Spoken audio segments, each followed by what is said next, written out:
Well, good morning, everybody. Good morning and welcome. It's great to have you with us today. And if you're watching at home, it's good to have you online as well. If we haven't met, my name is Nathan, lead pastor here at Lake Point, and we're grateful to have you at our comfort service today.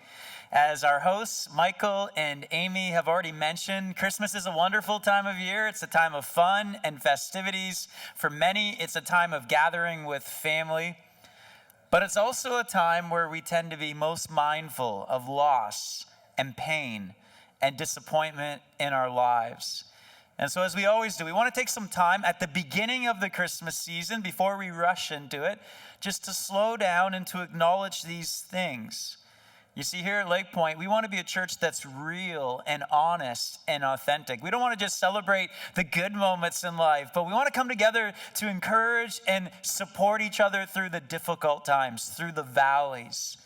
And there's probably nothing more painful than that of losing a loved one. And some of you know what I'm talking about. Some of you over this past year or so, you've had to say goodbye to someone you care deeply about. I think of, as the pastor of this church, over the last year, we've seen 25 families lose a loved one. And my heart goes out to each of them. I think specifically of people in our church family like Francine Giesbrecht and Jim Whalen and Adrian Vanderveen and Ida Schellert and Margaret Faust, people that I know and love and care about and have for years. And, over this past year or so, I've been responsible to officiate their spouse's funeral. And Christmas is no doubt going to look different for them this year.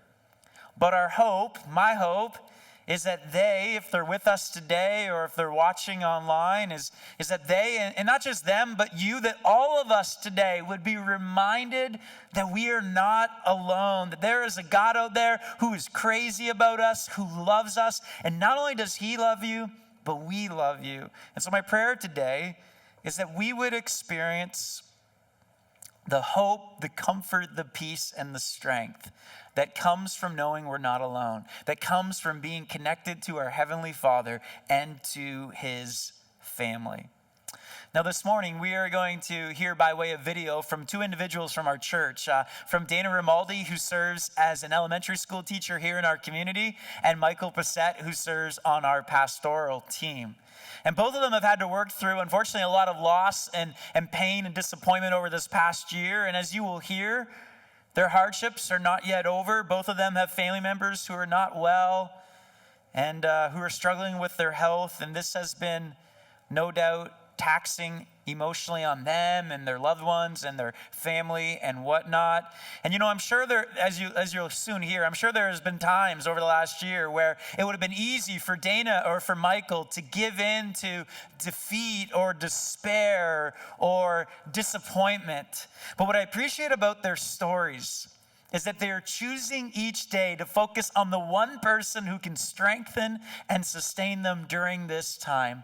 And that is their Heavenly Father. So friends, let's watch as Dana shares more.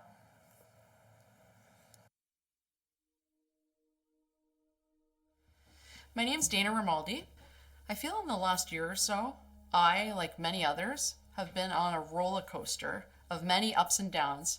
And many times I felt like my life was at a standstill, like in a waiting room. Waiting on things to change in my life and waiting on things to change in the world. It has been very difficult for me and everyone. 2020 was stressful for me personally from the start as an elementary teacher, and we were involved with strike action. Shortly after that, however, in March of 2020, a dear teaching colleague of mine at the young age of 48 years old suddenly passed away. This was extremely difficult for our school community as we struggled to process how could this happen? We tried to make sense of this tragedy.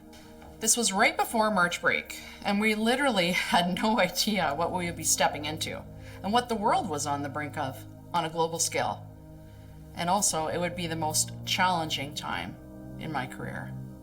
I remember thinking when it was announced that we would be off for 3 weeks. It seemed unbelievable. I had no idea that we would not go back to school in person the whole rest of the school year. It was so difficult and stressful. for teachers, parents, and students. But we tried to make the best of it, as we literally had to take our classrooms online with no training. I didn't know how to do that. I didn't know how to teach this way. It was a huge learning curve. I felt isolated in my home, away from my friends and colleagues and extended family. I guess the dilemma for all of us was, how do we stay connected while being asked to social distance? My job is all about building relationships. I knew the secret to surviving this difficult time was reframing my situation into a viewpoint that was more positive, more of what could I learn and gain from this unprecedented time in my career and the world, and that I really needed to find creative ways to stay connected. My daily prayer was literally, I can do all things through Christ who strengthens me. And I'm telling you, God became my teaching partner like never before. What helped me was I made a decision that if I was going to be an online teacher, I was going to be the best online teacher I could be. So I did things like I networked, I joined many teaching groups on Facebook, and I got many great ideas, resources, lesson plans.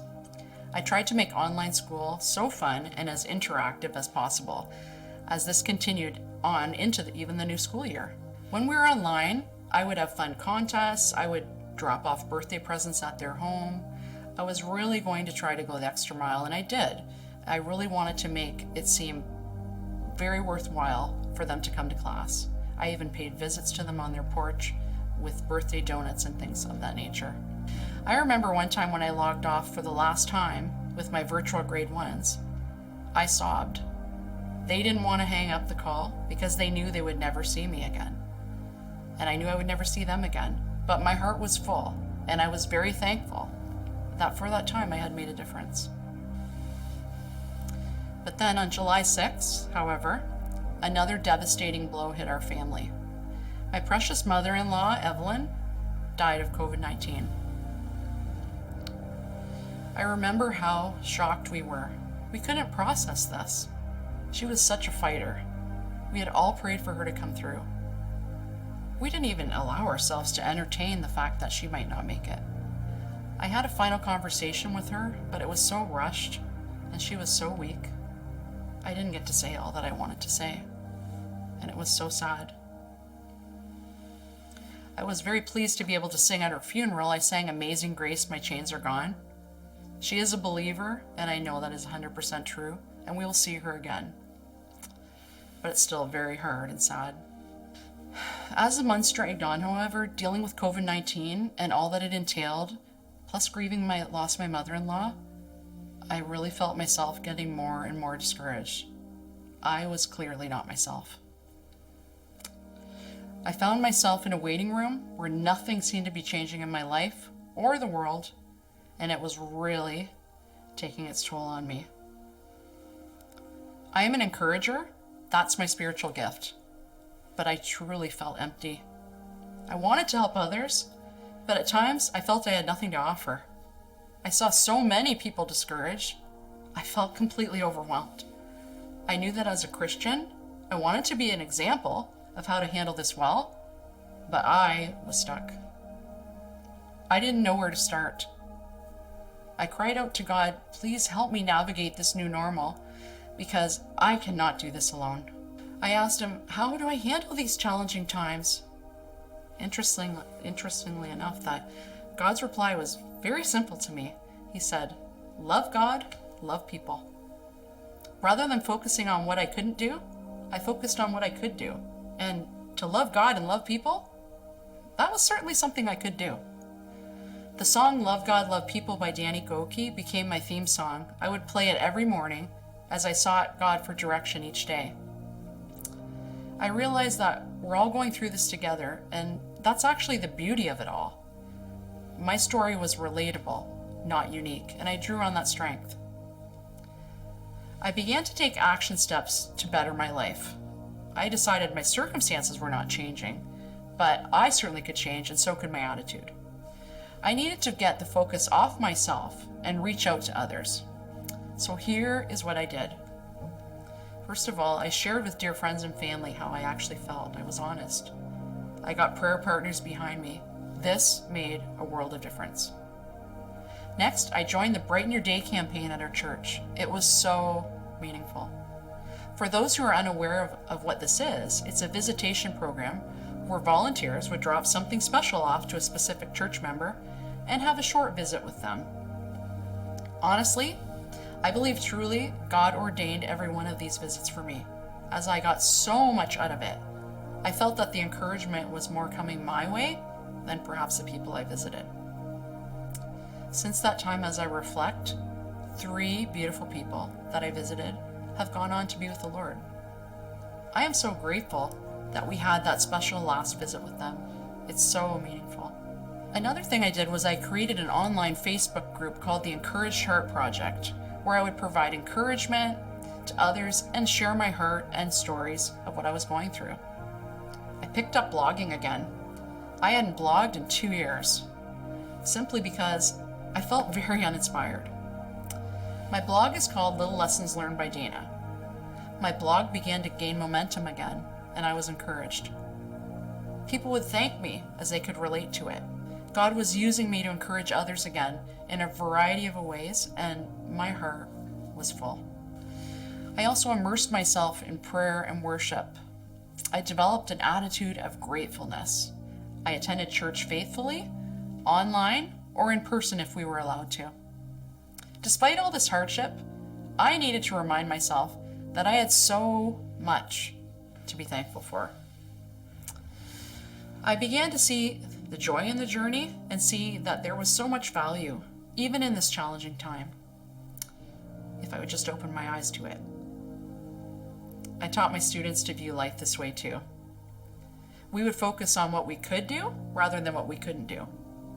Well, sure, we had masks on, sure, we had to social distance, but every day, by God's grace, and this continues to this day, there is singing, laughter, dancing, and joy in my classroom. You see, God doesn't need perfect people.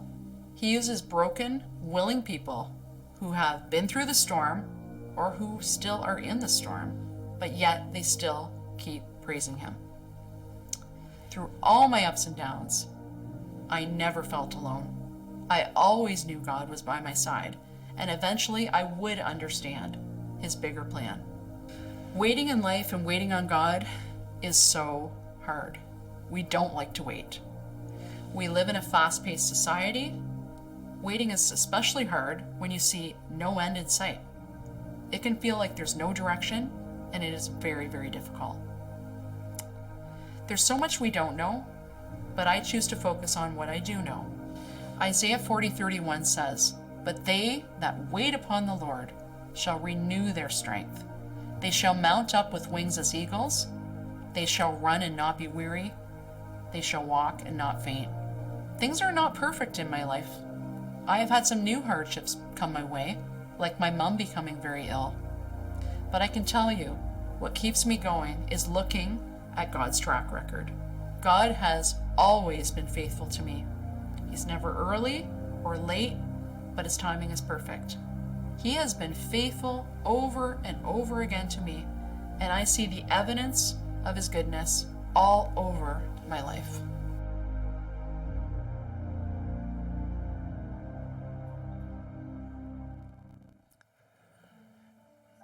Thanks so much for sharing, Dana. It's good to see you and to have you with us today. And Dana certainly is an encourager. I love how she said, my spiritual gift is encouragement, because she serves so well out of it in the classroom here at Lake Point, online, through her blog, in our community. Very grateful for her. And you know, friends, she shared a few word pictures at the beginning of her video that you probably caught. The first thing she described her life over the last year and a half, she said it's kind of felt like a roller coaster ride with a lot of ups and downs. How many people can relate to that? Say, yeah, life's been a bit like a roller coaster ride of late, certainly. Another thing that she mentioned was she said her life has felt through different seasons kind of like being stuck in a waiting room, right? Where your life is at a standstill, where you're just waiting and waiting for things to change. And if you know Dana and you know her story, you know that there's been seasons where that's been the case, when she was waiting to find Mr. Right and get married, and then getting married, and then waiting to start a family and experiencing the heartbreak of one miscarriage after another. or training in her field and, going to school and then waiting to get a job as an educator and waiting to be hired. Or some of you remember we were praying last year and the year before for her sister who was going through chemo and waiting for her to be cancer-free. Or even more recently, as she mentioned her mom, and her mom is an incredible Christian lady, just so full of joy and love and peace. She's made a difference in so many people's lives, including mine, over the years. And right now, the family finds themselves once again waiting for the dark cloud of depression to lift and for the sun to shine again. And maybe you can relate to Dana in that your life has kind of felt like it's been standing still right now. You kind of feel like you're stuck in this valley and you're waiting to get out of it. And you've been in the valley for so long, you're starting to wonder if you're ever going to see the mountaintop again. If that's you, I want you to know that this next song is for you. In a moment, Trisha is going to sing a song for us called Hold On To Me. And it's really just this honest, heartfelt plea of desperation for God in the middle of our storm to hold on to us. And so I hope you're ministered to it by it as Trisha comes to sing. Thanks so much, Trish.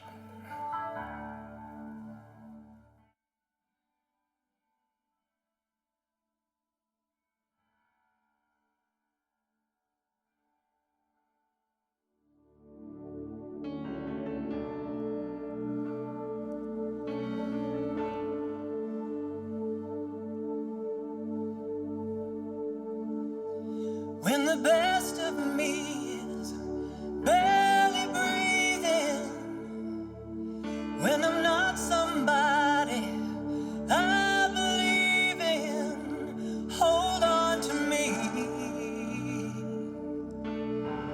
When I miss the light, the night is storming, when I'm slamming all the doors you've opened, hold on to me.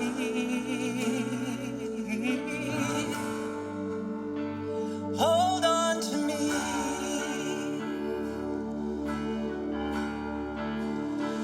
Hold on to me when it's too dark to see you, when I am sure I have reached the end.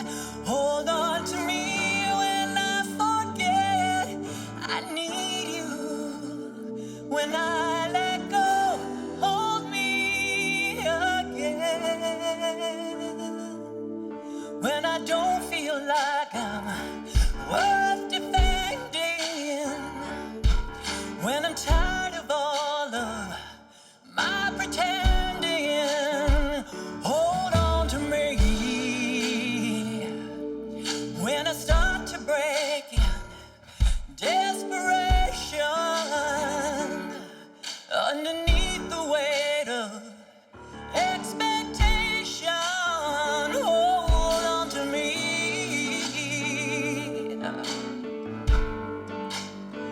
Hold on to me.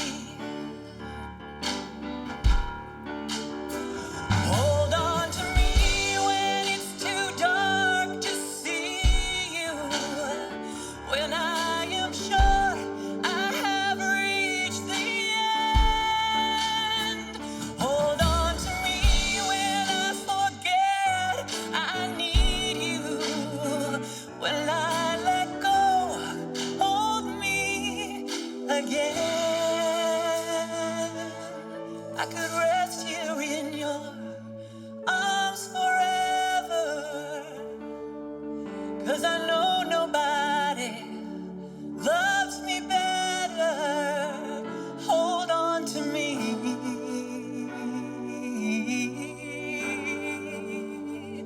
Hold on to me.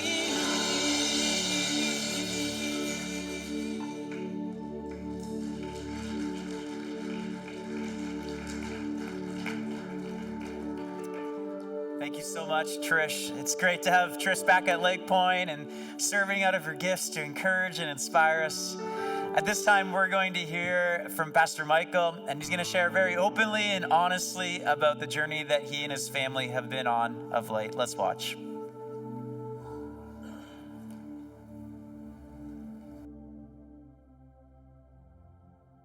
Hey, church. A lot of you know me. I'm Pastor Michael. And this past year, 2021, has definitely been a rough ride for my family, and one where I've really had to lean on community and other people, and just really need comfort in a lot of ways. Growing up, I grew up in Niagara Falls area, and I was raised in often what I describe as a semi-Christian home. My mom and dad didn't really come from Christian backgrounds, and so it was at a young age though that my dad found Christ, and my mom, and so we started attending church through that, and really my father was the spiritual head, the pillar of our family in regards to faith, and very much probably why I have a relationship with Jesus today. And so when I was a teenager, we actually were attending a church in Welland, Ontario, and that's the church that really is where my faith, I think, became my own through various mentors and retreats and moments like that where God captured my heart. And also around that time as a teenager is when my dad received the diagnosis of multiple sclerosis, and as a teenager, you don't really know how to maybe process all of that. It's something that, affected my family. He's always been a dreamer and a visionary, and someone, he was a filmmaker, he's a writer, he's a director. And so he wanted to tell stories that point people to Jesus. And so I had moved away and met my wife, Melissa, actually at Bible College, and completed my 4 years there living in Toronto and then Peterborough, and eventually afterwards moving down here to Leamington and start working here at Lake Point. And all the while I was kind of carving out this new life for Melissa and I, my family was very much still struggling. My dad's health was something that it wasn't getting better. It was in a lot of ways getting worse, despite his faith, despite the many hours that we would spend in prayer and just hoping for a miracle, hoping that God would intervene. And yet over the years my dad lost ability to walk in a lot of ways, and was confined to a wheelchair. And when Melissa and I 7 years ago now, our oldest son Levi was born, and as new fresh parents, it's always it's tough, and especially being away from grandparents. And I remember around that time as well, I was actually on a missions trip in Guatemala. And I was leading our youth team there, and it was around 1 a.m, and I got a phone call from my wife, and she was just a mess. Levi was about 15 months old or so at the time, and Melissa just calls me and she's bawling, and she's just like, Levi's, I'm worried that he's behind, he's delayed in these areas, and I'm worried he might be autistic. The whole time we were just kind of turning to God and just asking him to once again intervene and hopefully, let this be something that we're just as first-time parents kind of blowing up in our minds. And I remember though going into the meeting, and I remember going into the meeting and just being so proud of Levi, thinking he did an awesome job in the 2 hours or so of testing that he had to do. And I also remember though afterwards being called back in, and the psychiatrist giving him a diagnosis of mild to severe autism, and we were just kind of taken aback. We didn't know what to do with that. So many questions of God, like, what is up with that? Like, what do we do? Where are you? What is going on here? And so Melissa and I we had plans for a large family, a lot of kids, and just the realities that we faced with Levi really kind of delayed some of those plans. And you have that fear of, if we have another child, will they have the same struggles that Levi has? And And so it took us 4 years before we ended up having another child, and Ezra is now 3 years old, and he keeps us on our toes. He is definitely a ball of energy. That boy, as I've shared with you previously, he never stops talking, and brings a lot of joy to our home. In the spring, I got a call from my dad. My sister was actually in town visiting,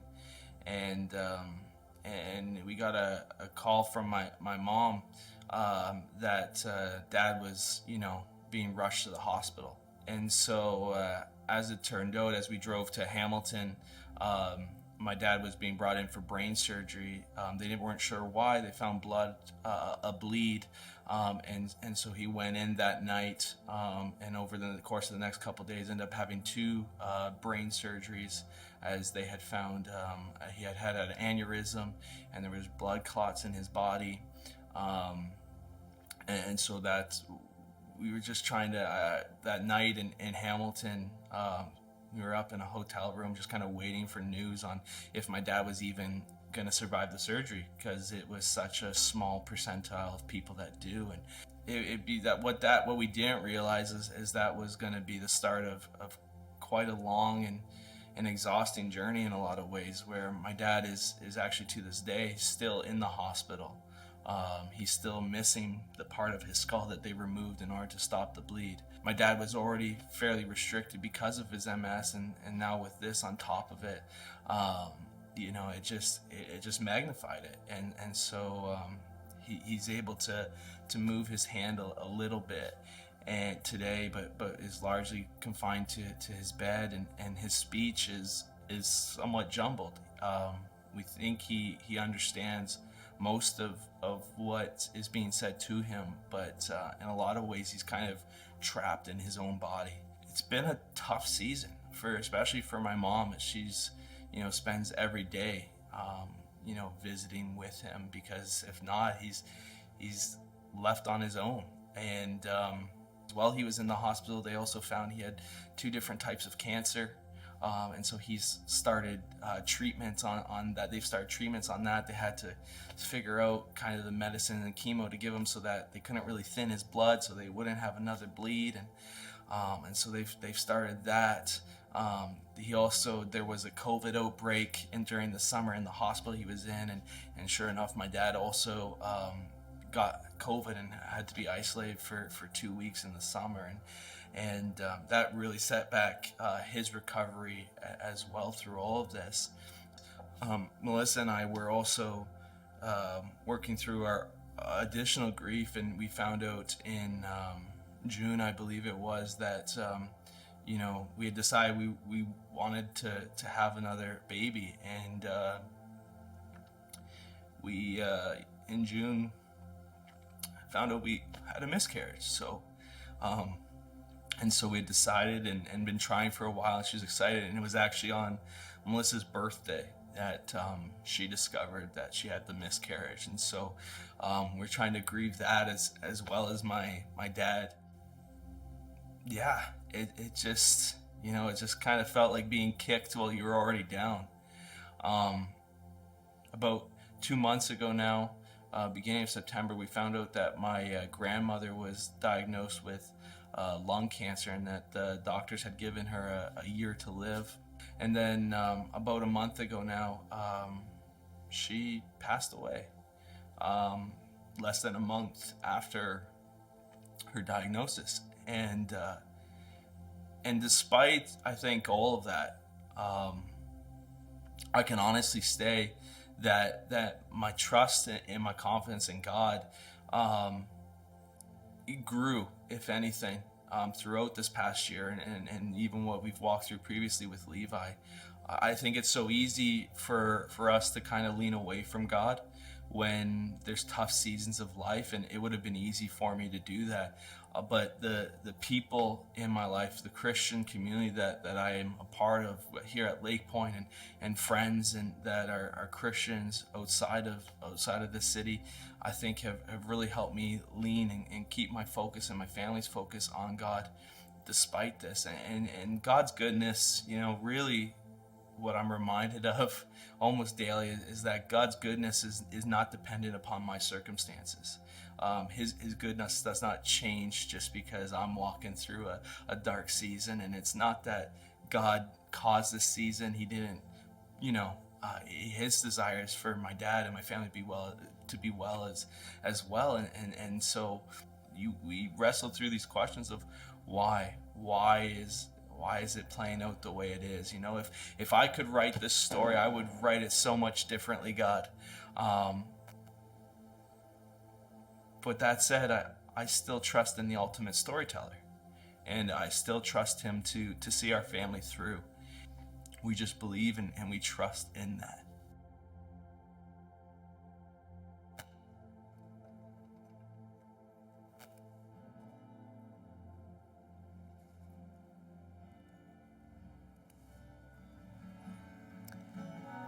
Friends, as we watched that video, I couldn't help but think that life isn't always fair, is it? Like sometimes some people just receive more hardships than others. And as I think of Pastor Michael and know his story well, it's frustrating and unfortunate and painful that he's had to experience a lot more setbacks than I have, or maybe you have, and it breaks my heart. But I'm grateful for his trust and confidence in God. In fact, without his trust and confidence in God, I'm not exactly sure where Michael would be today. I think, like a lot of people, he might have turned to vices to, soothe his pain, and just would have wreaked havoc in his life. And it's why I admire his faith and his confidence in God, and how he trusts in God's goodness and God's promises, and how God is with him through each storm. And it reminds me of a verse in the Old Testament. You already heard Dana share from Isaiah. I want to read you another verse from Isaiah. It says this in Isaiah chapter 43. It says, when you pass through the waters, this is God's promise to you if you trusted him. He says, I will be with you. And when you pass through the rivers, you will not be swept over. And then he says, when you walk through the fire, you will not be burned, for the flames will not set you ablaze. And this is God's promise to all those who put their trust in him. Will, in just a second, he's going to sing for us a song called Another in the Fire. You may have heard it on the radio. It's sung by a guy named Chris Davenport, who's a part of Hillsongs down in Australia. And he was writing the song, and as he was writing the song, they received the news, him and his wife, that their son had been diagnosed with autism. And as they were struggling to cope with this new reality and working through the grief of knowing that their son might never speak, it was during this time where there was this lack of resolution, what he will refer to as the space in between, where they weren't sure what was going to happen, where he decided he was going to write a song on behalf of his son that would speak to their confidence in God and how God is with us through the fire. That God is the one who walks with us through every storm. And so let's listen as Will sings this song for us.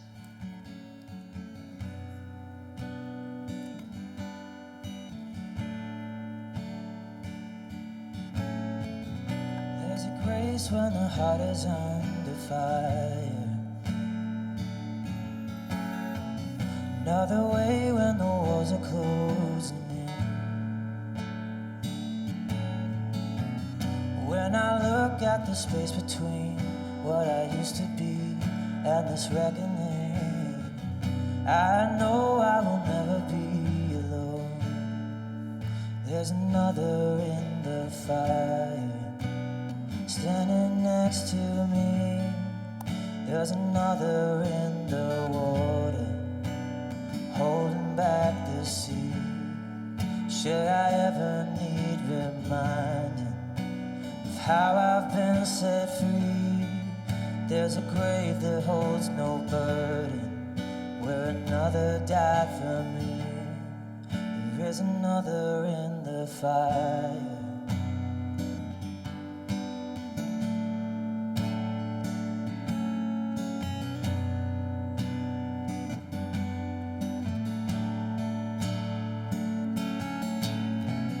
And on my day left for dead beneath the water, and I'm no longer a slave to my sin anymore. Should I fall in the space between what remains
fire.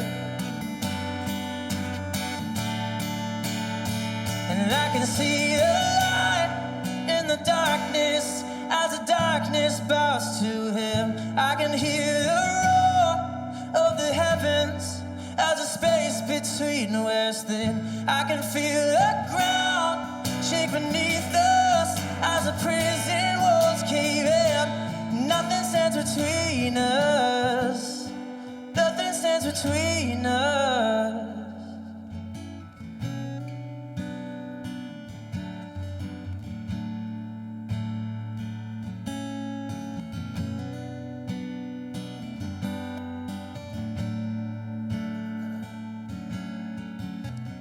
There is no other name but the name that is Jesus. He who was and who stirs and who will be through it all. So come with me in the space between all the things unseen in this reckoning. 'Cause I know I will never be alone. And I know I will never be alone. Be another in the fire, standing next to me. Be another in the water, holding back the sea. Shall I ever need reminding how good you've been to me? I count the joy in every battle, 'cause I know that's where you'll be. There's another in the fire. There's another in the fire. There is another in the fire. Yeah, there's another in the fire. There was another in the fire.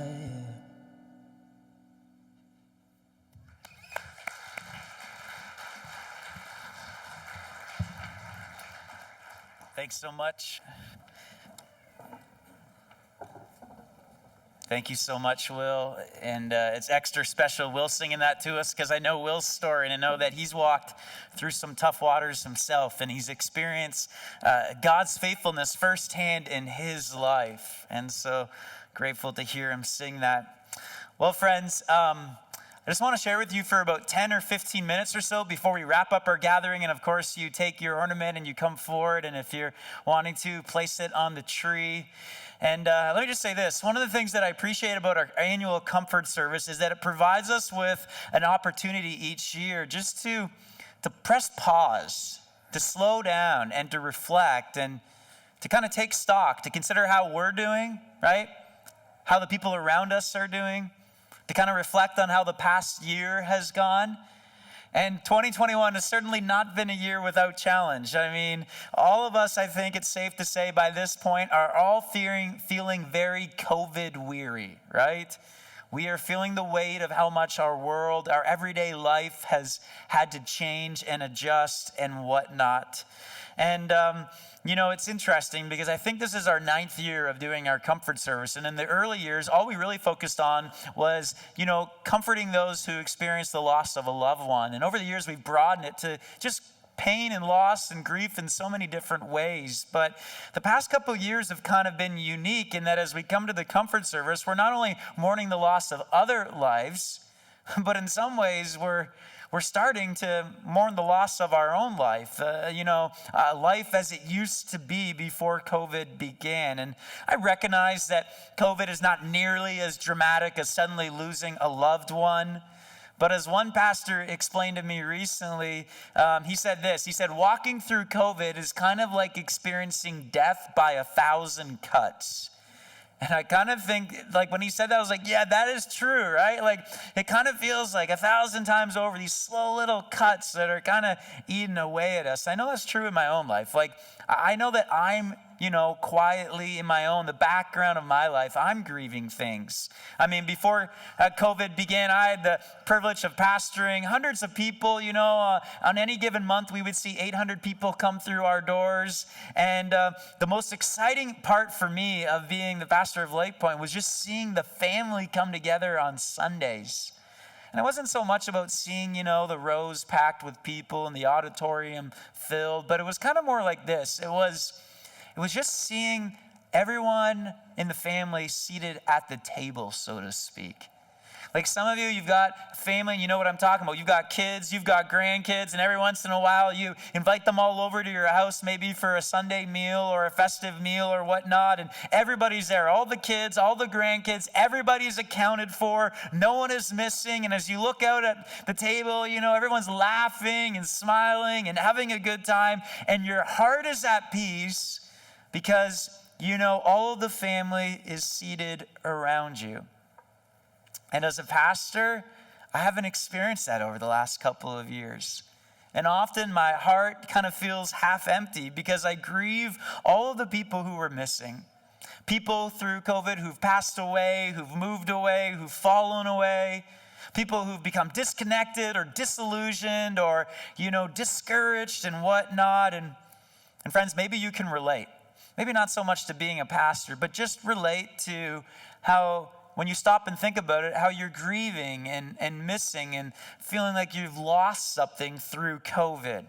Let me give you a bunch of examples, and maybe you can relate to some of these. All of these are situations and stories that I've talked to people just over the last couple of months. And so maybe you can relate to the person who's lost a loved one recently to COVID, like a few families in our church. Or maybe you live in Wheatley, and this summer you got the surprise of your life and that you were displaced from your home or your business, and you're grieving that loss.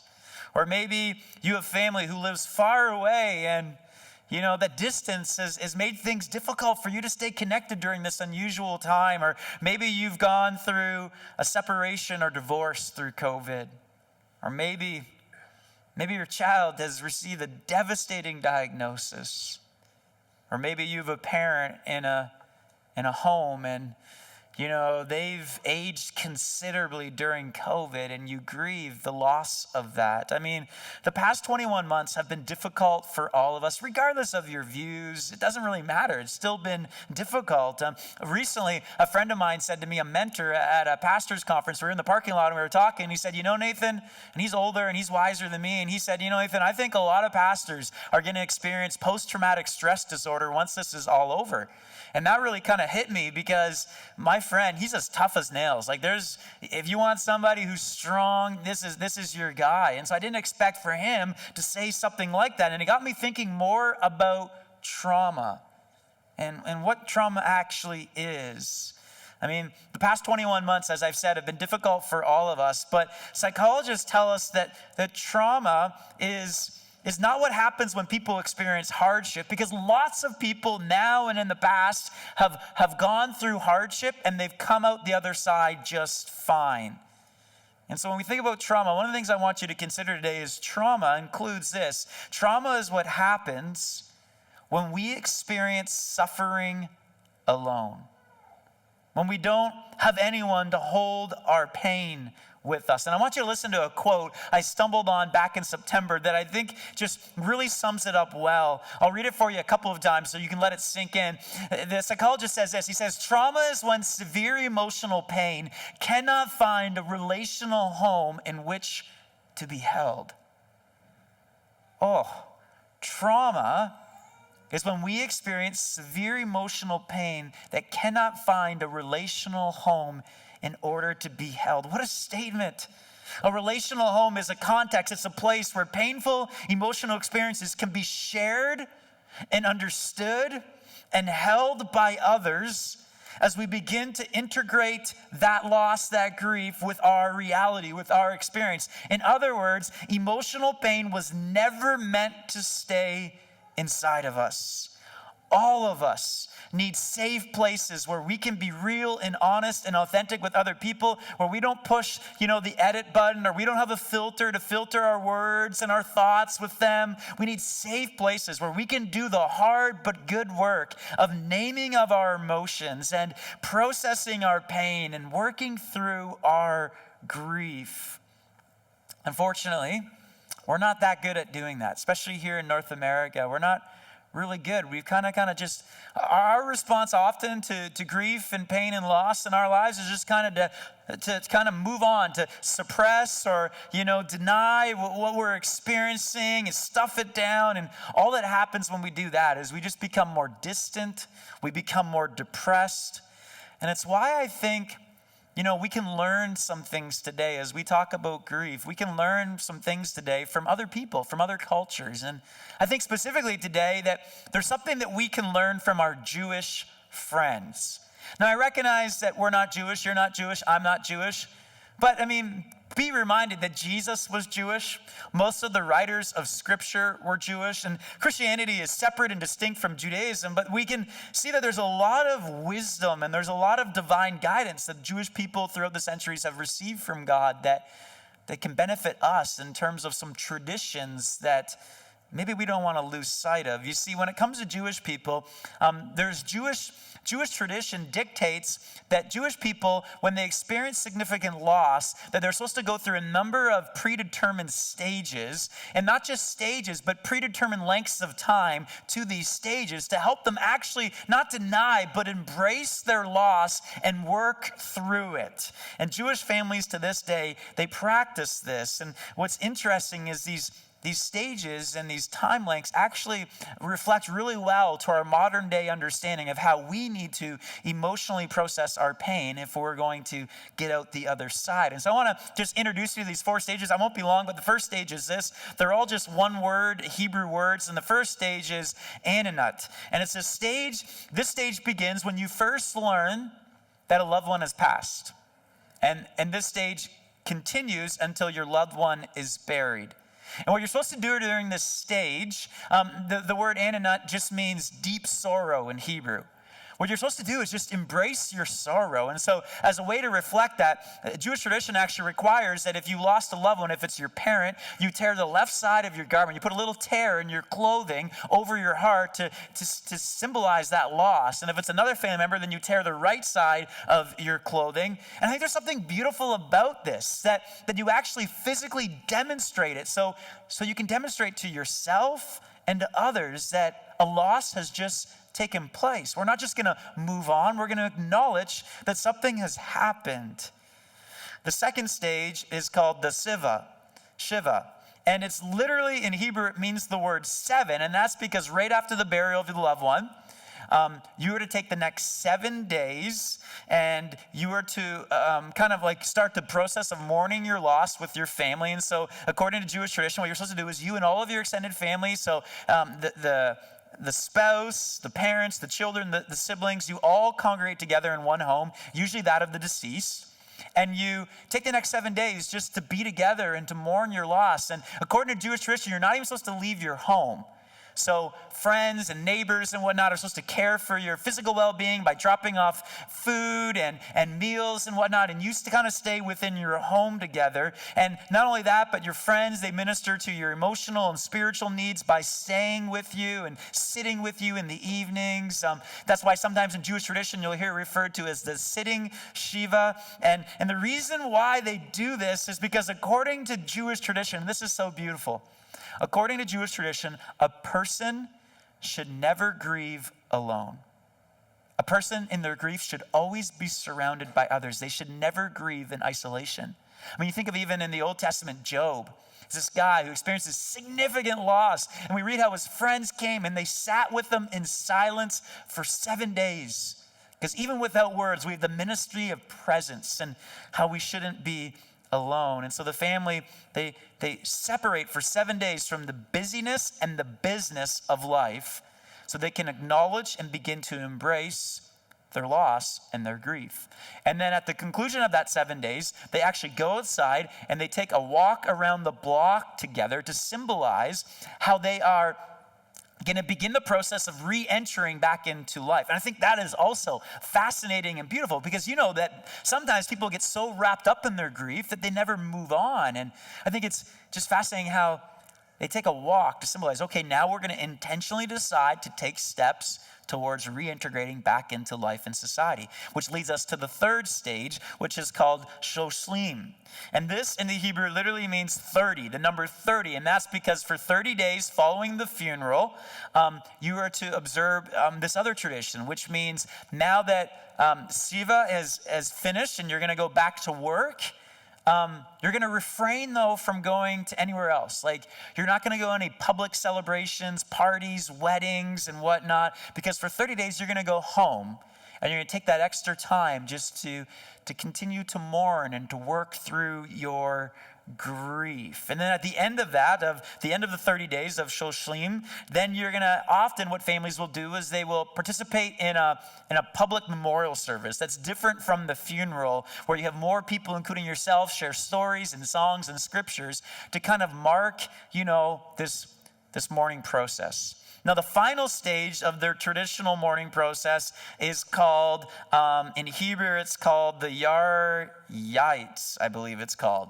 And it simply means year time in Hebrew. And what it symbolizes is that each year on the anniversary of your loved one who passed, you're going to light a candle to commemorate them. And for 24 hours, you're going to keep that candle lit as a way to acknowledge their life and to give thanks for their life. And so, friends, these are the 4 stages. Consider yourself now Jewish.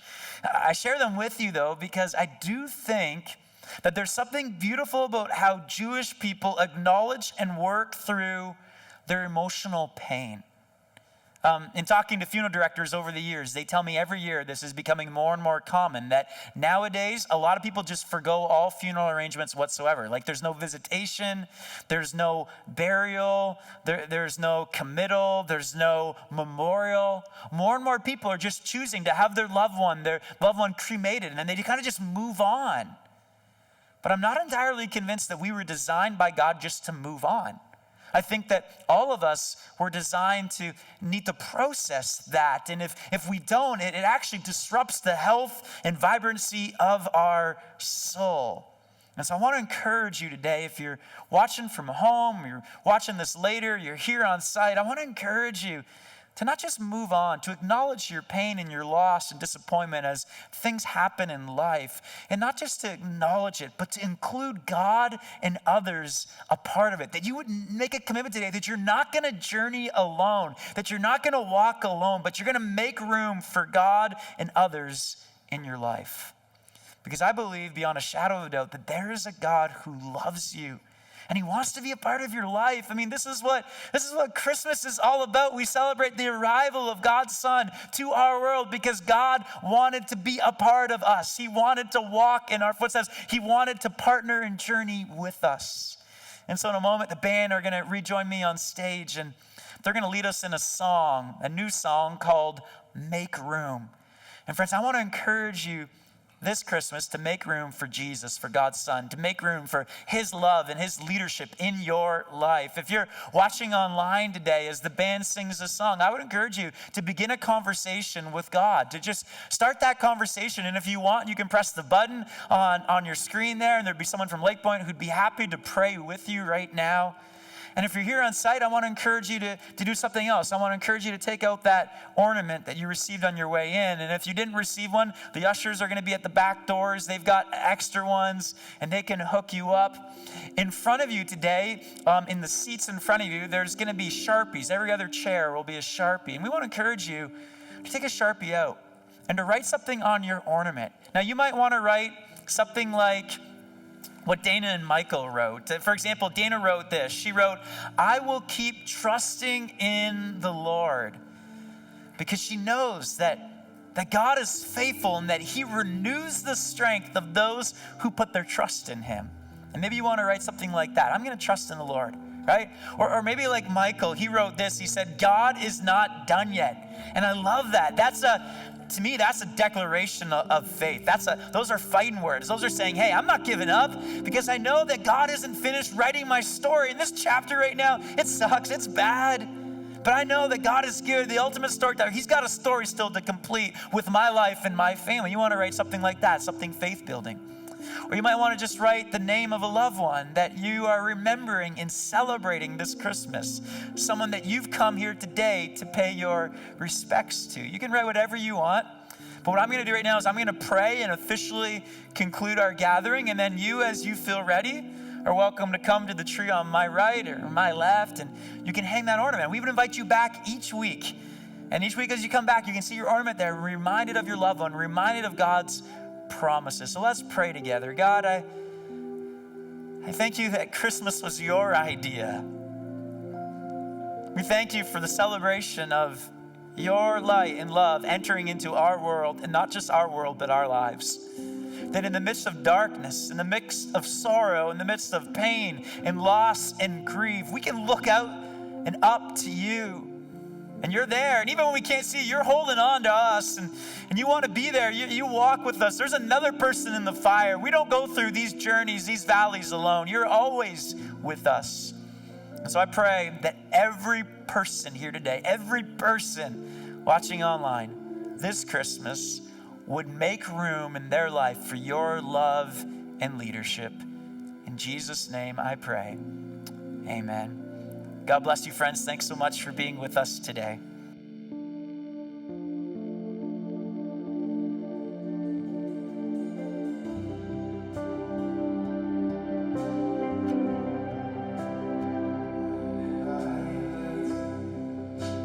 Burdened with choice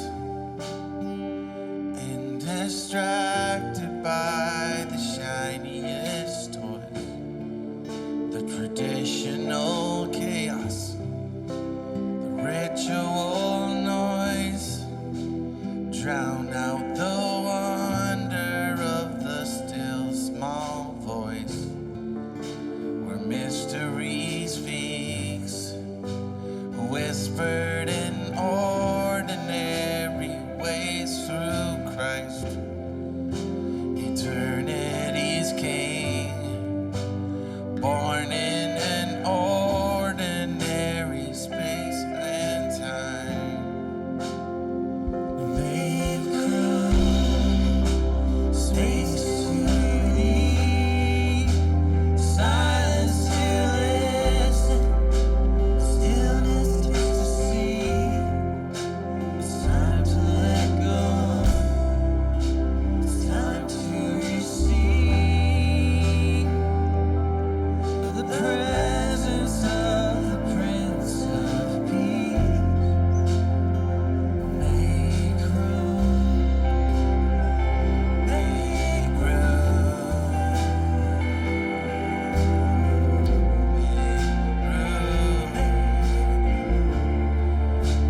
Pruning is painful, surrendering hurts.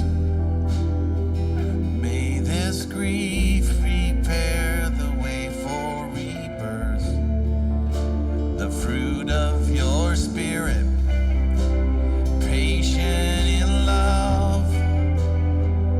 When I trust that you are more than enough, your mystery speaks, singing through ordinary space and time.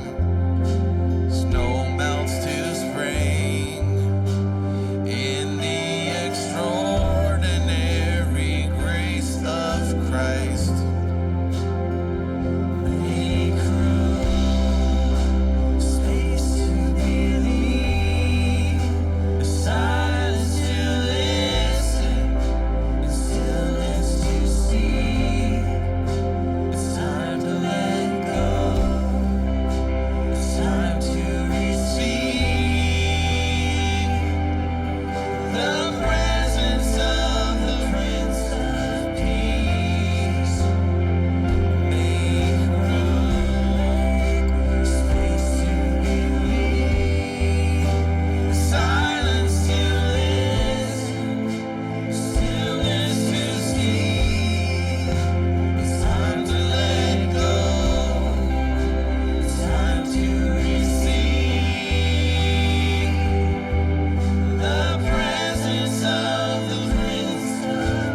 Thanks for joining us this morning. We truly hope that you found today comforting and that God's peace will surround you this Christmas season.